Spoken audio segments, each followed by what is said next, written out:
Hickey, or Dr. H, as many of my students refer to me.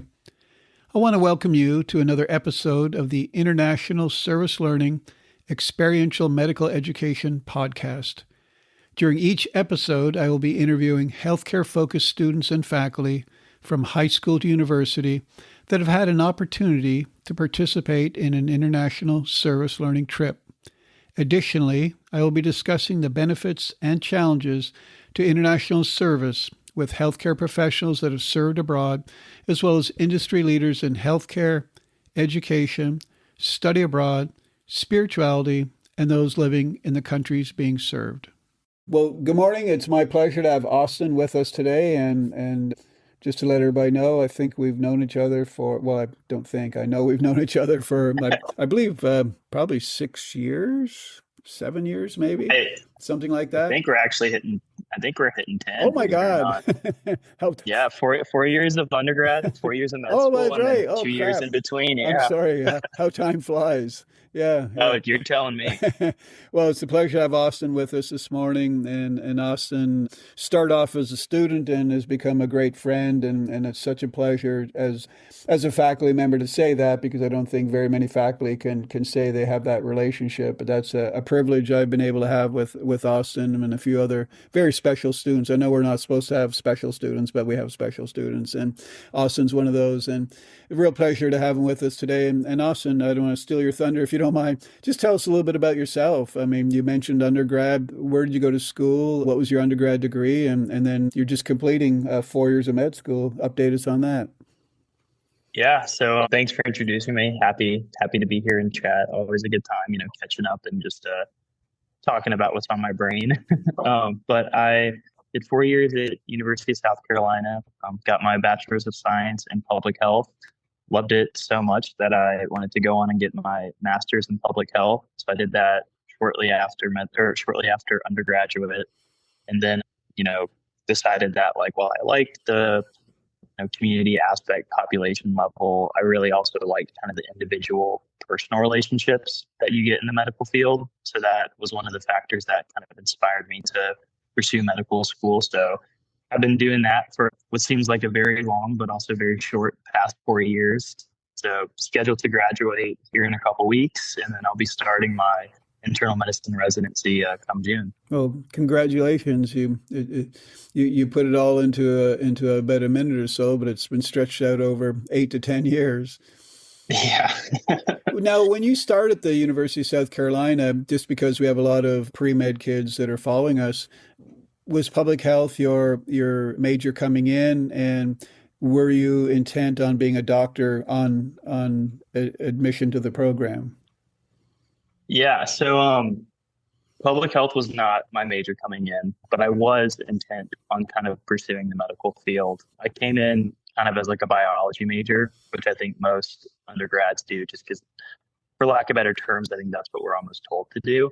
Did a couple of the biology classes, really liked it, but there was a lot of kind of extra classes that I didn't necessarily feel were fueling what I wanted to learn, like plant biology and ecology and all that stuff. So I remember there was one day I went and met with my advisor and kind of just explained all these things to him. And he said, well, you should probably look into the School of Public Health, because they offer, the same kind of scientific foundation for career in healthcare, but they also go in a lot to the social factors and kind of the population level aspects that affect health. So marched myself over across campus to the School of Public Health, met with one of the advisors there, and then I think that day put my application in to switch majors, and no turning back since then. I feel like I caught the public health bug in a sense. Well, it's great. I know when I was at the University of South Carolina, I kind of got a good or bad rap for twisting arms, so to speak, to switch students into public health, because my master's and doctorate are public health. So I, like you, I consider public health population medicine. And I think it really, really resonates with somebody going into medical school when you're treating people. And that's the beauty of the public health pathway. Well, thanks for clarifying that, because I know a lot of students, as you said, we're told if we want to be a doc, we should be a biology major or a chemistry major, but know that you can be public health major and a list of others, correct? Yeah, I think just the main thing is regardless of what major you choose, because there are students, fellow classmates in my class that were music majors or business majors or, architect majors. So it doesn't necessarily need to be like a scientific major in its core. You just have to make sure that you get those prerequisite classes under your belt. May And typically, Go ahead. sorry, No, go ahead. yeah, and typically, that's going to be like your two classes of biology, your chemistry, your biochemistry, your physics, and you can largely incorporate those into a lot of majors. It just helps that, like public health, specifically the bachelor's of science, those were already requirements. So you had to learn those in addition to all like the community and population health classes. So, major aside, going back to when you started in your undergrad, you wanted to be a doctor. Go back to when you knew or thought you wanted to be a doctor, because I've never drilled down on that part. Where did that come from? Yeah, so it actually came from some kind of like experiences of mine growing up. My grandmother, when I was in about fifth grade, had transverse myelitis, which unfortunately, paralyzed her, caused her to become paraplegic. And then as a result, she couldn't live on her own anymore. So she came in and moved in with my brother, sister, and mother and I. And I kind of saw healthcare from like a different lens. Like I feel like a lot of people I've talked to, their experience for healthcare is mostly from like a provider aspect, from like shadowing or working in an office. But I kind of from an early age saw it from like a patient family support system side. I wasn't the one with the disease and going through that, but at the end of the day, whenever we would take my grandma to her appointments and we'd come back to the house, like she would still have the disease because unfortunately it is a non-curable terminal disease. So I got to see kind of the behind the scenes of that, all the good doctors visits, the bad doctors visits, and then ultimately, she passed away when I was in college. So I kind of got to see like the end of life transition in healthcare too.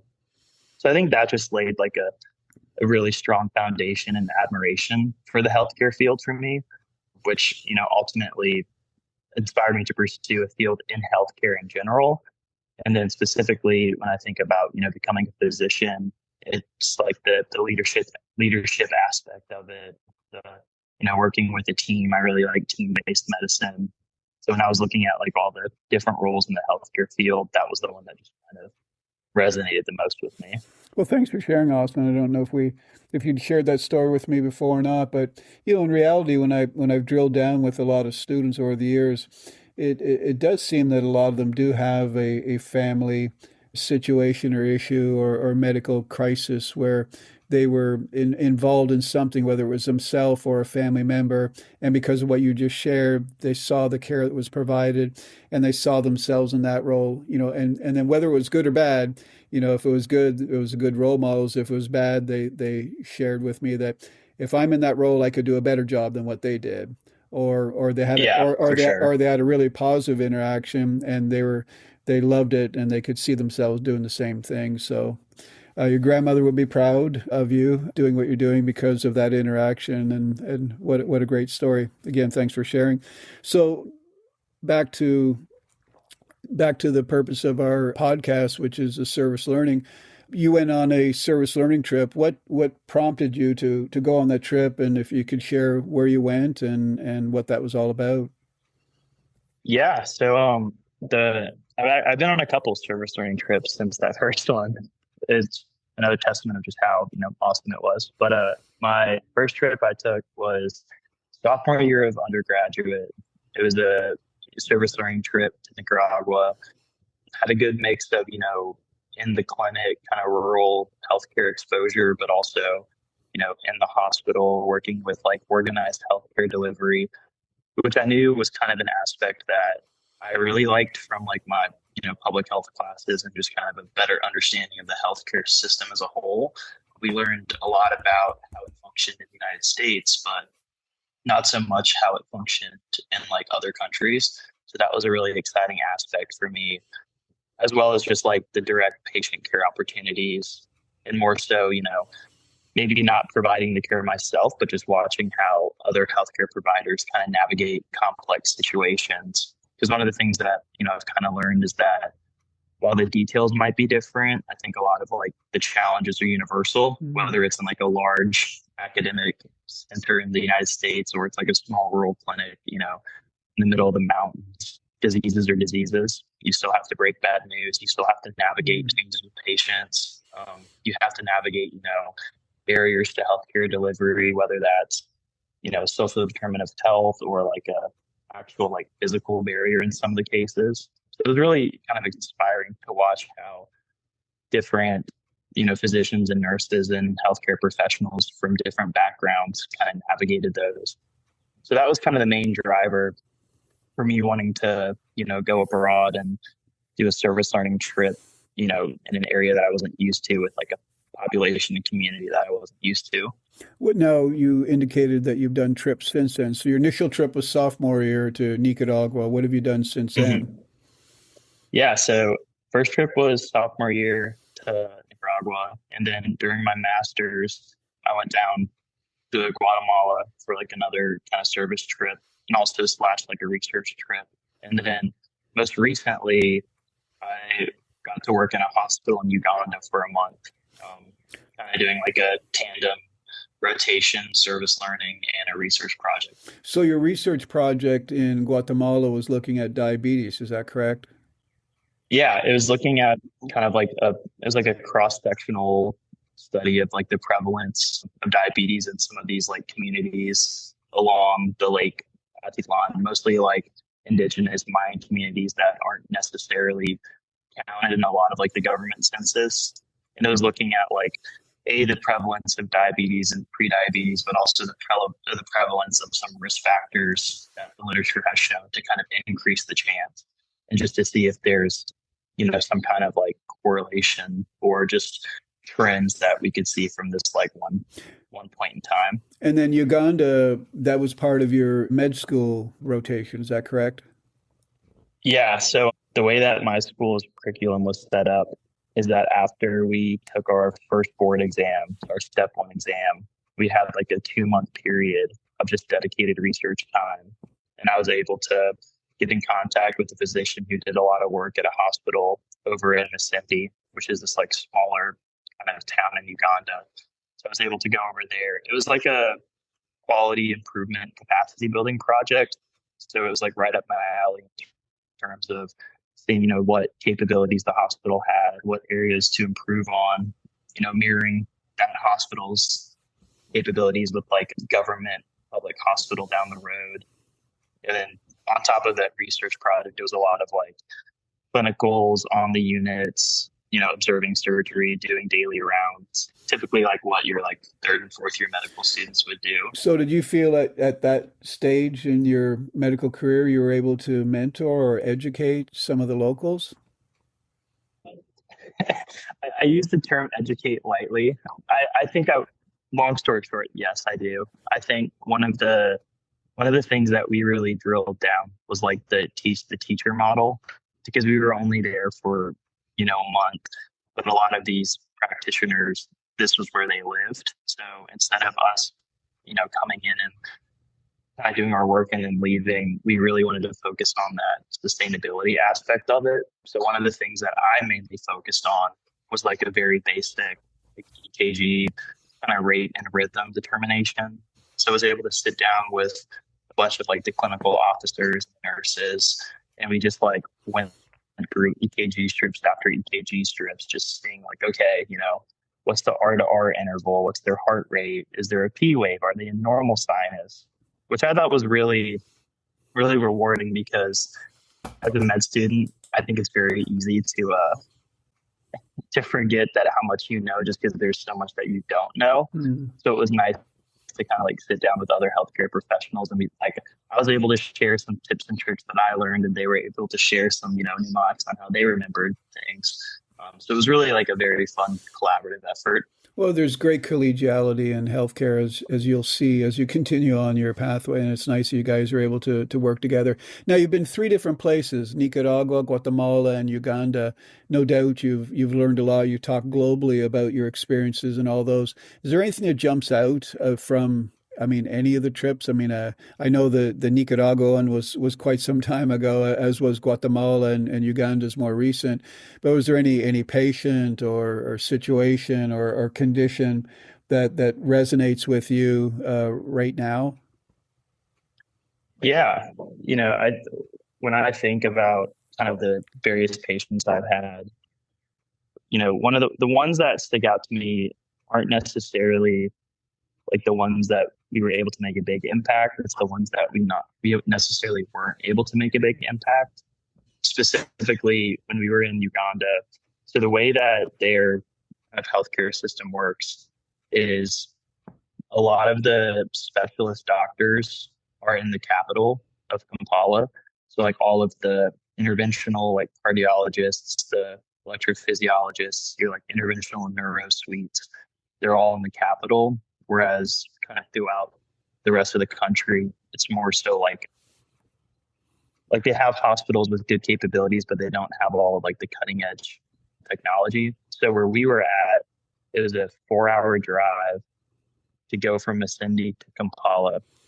And we had a young girl come in who was complaining of, some chest pain, some heart palpitations, and just overall not feeling well. So able to hook her up to an EKG. We actually saw that she had heart block, Mm. which, in the States, fairly, not going to say run of the mill, but, not uncommon to see be a referral to electrophysiology. They'd get a pacemaker and kind of be on their way. But in this specific instance, it was a girl from a smaller family, not a lot of kind of wealth. So a 4 hour trip to the capital just to be seen, not even to get the care, just to be seen was a little bit out of the realm of like possibilities for what this family could afford. So I think that was very eye opening and also kind of like a step back moment thinking about what's available in the United States and what we're so used to versus, what's not available, over abroad. And then another similar story, we had a child who came in who had a very bad pneumonia. We were able to get a chest x-ray, knew exactly what was happening, but the child deteriorated kind of past the point of what our facility was capable of handling. And the only dedicated children's hospital is also in the capital, which was 4 hours away. So we like counseled the family, told them we had basically reached the maximum of the interventions we could do here. Like our best recommendation is to go to the capital and kind of seek like a higher level of Mm. care. But ultimately the family decided that that was not really in the realm of possibilities for them financially or feasible wise. So they kind of opted for like a comfort care for Mm. that child instead, which was, for me kind of challenging and hard to comprehend because, in the United States, I feel like a lot of the culture is you do what you can, you go the whole 9 yards. So it was challenging knowing that, had this child been at the children's hospital in Charleston, he would have been a very stereotypical case, would have gotten the care he needed, probably would have gotten discharged in a week. But just given the situation and circumstances that child was in, that wasn't necessarily possible. So I think it's just that, that matter of perspective is something that you don't necessarily gain until you are put in an environment like that. Well, it's actually, excuse me, it's actually great that you got to see that during your med school rotations because those are the things you're going to be exposed to in your practice. It seems that access to healthcare or access to healthcare resources are global.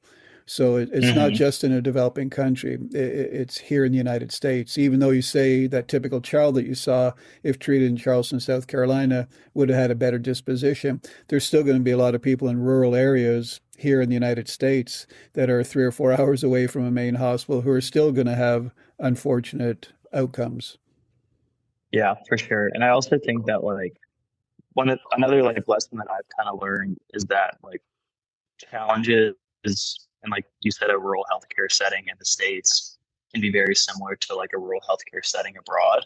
So it's very enlightening to see, how some of these healthcare practitioners are able to manage those challenges. And I've actually learned, quite a lot from them abroad that I like am planning to take back with me whenever I do, have a patient who, let's say, lives 2 hours away from the hospital and doesn't have a car, or a patient who might not have the best food security, kind of ways to navigate that, or even, like medication security. Over internationally, I've seen that like a lot of the issues with medications are access, whereas over here, I've seen a lot of issues are like financial. So ways to kind of like tailor drug regimens to where they're still effective, but more, feasible for a patient to adhere to. Well, that's great. Thank you for sharing that you learned a lot from them. I know when I taught my course many, many, many years ago that I would share with my students that we're going to learn a lot from the people that we encounter. And there was a lot of Hmm. skepticism about how can we learn anything from them? We're much more modern. We've got a lot more resources. But sometimes we found that when you have a lack of resources, you have to be more ingenious and how you get around a certain problem. Like you said, food resources or medications. You have to develop other ways to help the patient to have a positive outcome. Yeah. It's also kind of one of the cool things is like, you know, at least from what I've seen in my experience with like big academic healthcare, there is a device or there is something for everything. Whereas I've seen, abroad, like kind of like MacGyver medicine, where Mm. it's like, you have an NG tube, which is in the States would only be used for one specific thing. But I've seen it used for like IV tubing, Oh, wow. or I've seen it used for, like kind of off-label applications, but like we're still effective. Not necessarily, don't know if that's as translatable to the United States, given that we have access to all these different kind of modalities. But from like my nerd perspective, it was kind of cool to see that happen. Well, it's neat you bring that up because I attended an honors college thesis defense just last week, one of my students, and she spoke a lot about the over medicalization of our system and the cascade of Hmm. events that can happen when we do too much intervention and we treat things that maybe we shouldn't be treating. And from what you're saying, in developing countries, looks like they have to be able to do more with less. Yeah. Yeah. I think when I was on my IC rotation, one of the attendings, and I'm going to butcher the stat, but he was basically telling us that like almost 80% or around that number of all healthcare spending occurs in the last like 6 months of a patient's life, Mm. which I thought was like, kind of just a crazy stat at face value, thinking about like, well, if we maybe weren't so focused on, prolonging life, more so just prolonging quality of life, Right. if we could maybe, see if there'd be any changes to that. Right. No, I hear you. And I've heard some similar numbers. I don't know if it was 80%, but something very, very high that kind of shocked me. Yeah. So it sounds like you've learned quite a lot from the three international rotations, and some of that stuff you're going to help you. How will that help you moving forward with your, in fact, tell us if you don't mind, what are your next steps? You're graduating in a couple of weeks. I'm Hmm. excited to be attending your graduation. And just to share with people, I had the best news ever when Austin asked if I would gown him or hood him at his graduation ceremony. So that's a privilege that I've never had before. So I'm looking forward to that. But what is your goal? Tell us your path and that name of the kind of doctor that you're going to be that I referred to you the other day. Yeah, I think the term you're looking for is a nerd doctor. I think that's what you called me the other day. But so I'm going to do internal medicine residency. I'll be moving up to Virginia to kind of complete my training up in that part of the state or the country. But, long term goal is still kind of on the table. I've toyed with the idea of like a fellowship, either in like hospital medicine or critical care or cardiology. But, at the basis, what I want to learn the most from my training is how to be a good internist, how to, look at a bunch of different data points and, make sense of it, how to, manage a patient in almost all their body systems and, almost all disease process. not needing like a specialist level of care. And then one of the cool things about my program is they have a fairly comprehensive built-in global health pathway, which I'm gonna try and apply to and see if I can do some more international rotations kind of with that. But going back to the question of like what has my international experience kind of taught me and how I use it going forward, I really think it's just kind of a matter of perspective. Like there is a lot of patients in the hospital that I've encountered and will encounter that are just not the same as me in terms of like medical condition, in terms of background, in terms of culture. And it's just being able to kind of level with someone who you're not necessarily similar to, I think is invaluable in healthcare. Whether that's like communicating an issue in a culturally, sensitive manner, or it's, fielding like Western medical technology with like maybe some more traditional medical practices and try and find like a common ground. So at the end of the day, the way that I want to practice is a lot of like shared decision making. I didn't go into medicine to necessarily tell people how to live, but I want to be there to help them in any way that I can. So if that's, laying out all the options that we can do from a medical standpoint, and then kind of, helping them make that decision for what's best for them is kind of my ultimate goal. And I think just being more like conscious of the different backgrounds, of the different challenges that different people face will help me understand better when, a patient maybe doesn't decide to do something that I necessarily think is, the best medical. But again, I'm not the patient. Well, knowing you as I know you, and I'm privileged to be able to say that, I know that your future patients and families are going to be very blessed to have you as their caregiver. You've got a good service heart, proven by your 3 service trips. You've shared with us that you've learned a lot from those experiences that you're going to carry forward, probably going to be a lot more sensitive to your international population, which I'm sure you're going to be encountering no matter where you go. And speaking of that, how's your medical Spanish? It can be improved on. I will say that is something that I do want to improve on.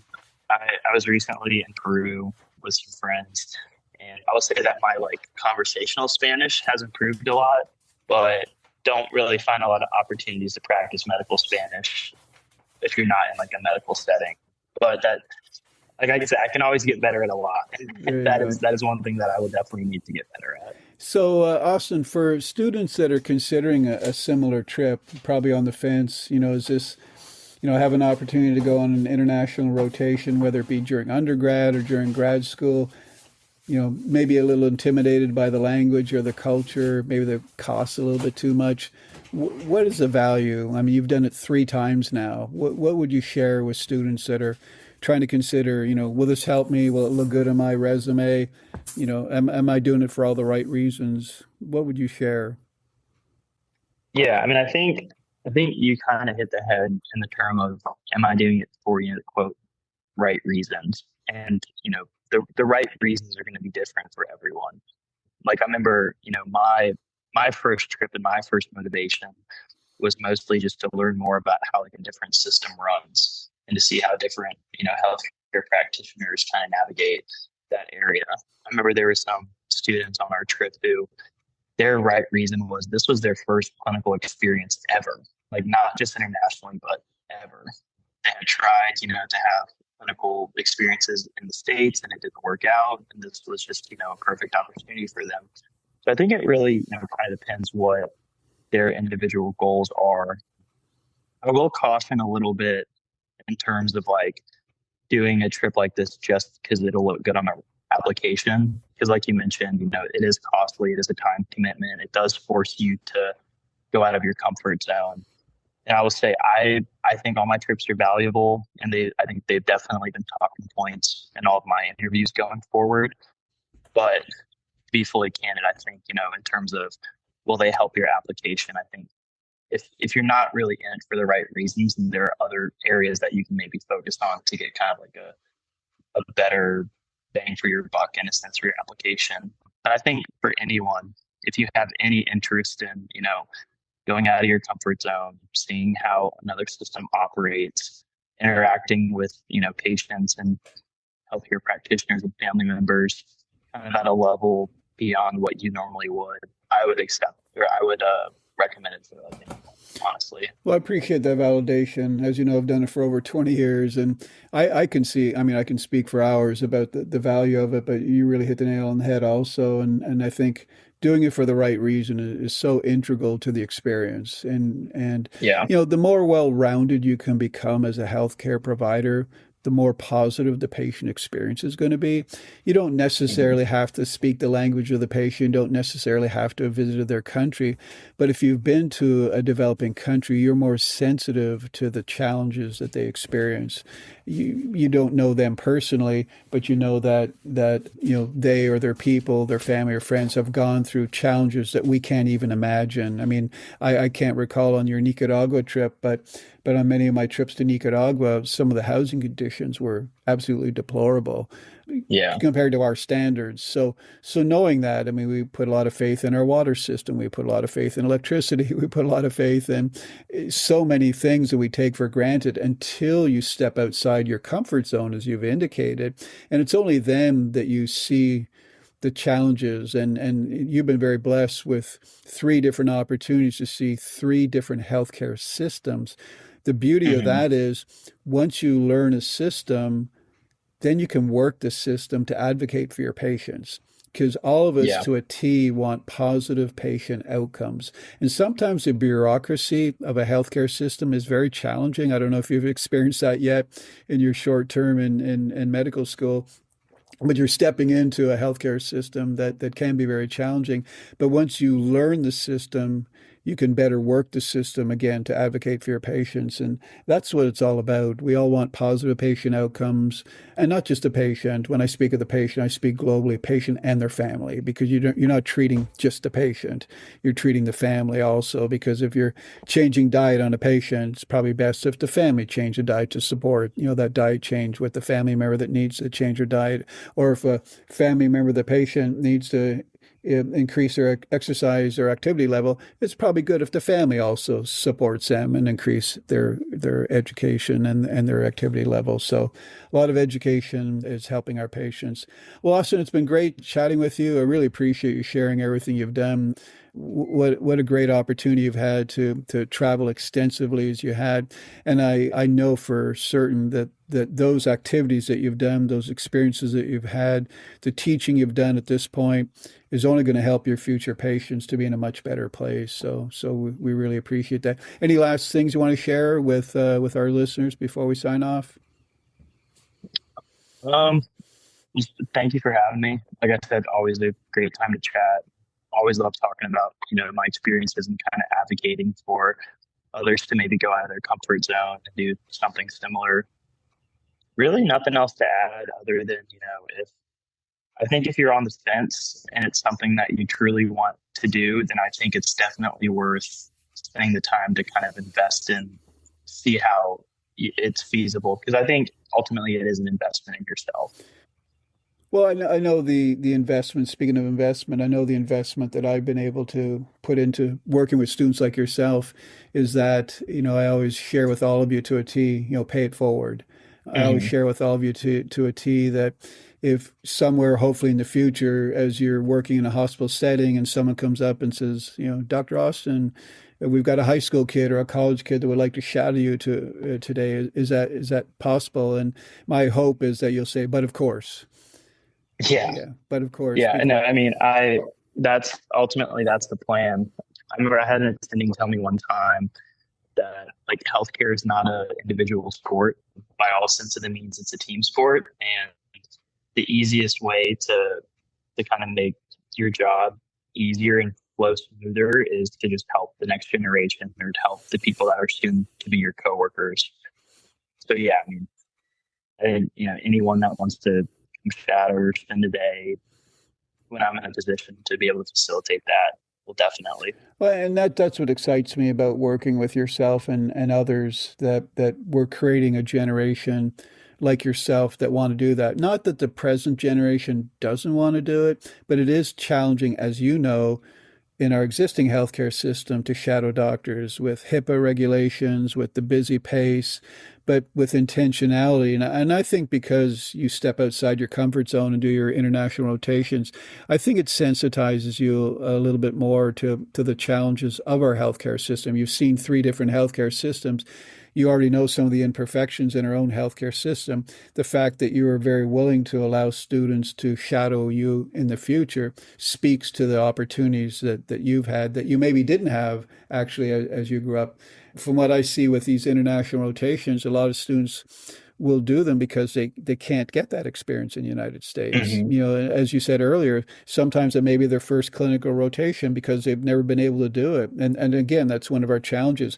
How are we supposed to create that next generation of sensitive healthcare providers like yourself if we don't allow them to fill the shoes of that mentor or shadow a mentor or walk in their shoes, so to speak? So again, learning those lessons as you have, you're going to be one of those of the next generation that are going to be able to hopefully bring more people into healthcare, which we desperately need. So thank you for everything you've done and everything you will continue to do. And I look forward to following the future practices of the nerd doctor as you progress through your profession. And as I said earlier, I'm adamant and I'm certain that all of your future patients and families will be very blessed to have you as their healthcare provider. Like I said, I appreciate it. I appreciate the kind words. And I don't say this lightly, could not have been where I'm at / where I'm going without excellent mentors like yourself. Definitely kind of instilled this sense to pay it forward in me. So I commend you for kind of being the role model in that aspect. Well, I appreciate that. I see a lot of me in you, so we'll leave it at that. Well, thank you again for your time. Awesome. Sounds good. Thank you so much, Dr. Hickey. I want to sincerely thank our guest, Austin, for his willingness to join us on the International Service Learning Experiential Medical Education podcast. But most importantly, I want to thank Austin for the passion that he has shared with us today. Austin is a great ambassador for international service learning, and I'm very hopeful that by sharing details from his multiple service learning trips, that he will inspire students to step out of their comfort zones and to go for it as far as pursuing a similar opportunity.